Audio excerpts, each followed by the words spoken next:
हिमाचल प्रदेश में heavy monsoon rains ने wide spread flooding और लैंडस्लाइड्स का कारण बना दिया।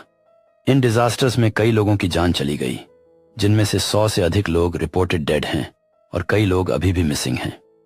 राज्य की इंफ्रास्ट्रक्चर, जिसमें रोड्स और ब्रिजेस शामिल हैं, सिवियरली डैमेज्ड हो गई, जिससे रेस्क्यू और रिलीफ ऑपरेशंस में काफी चैलेंजेस आ गई। हजारों लोग डिस्प्लेस्ड हो गए और स्टेट गवर्नमेंट ने कई डिस्ट्रिक्ट्स को डिजास्टर हिट एरियाज घोषित कर दिया है।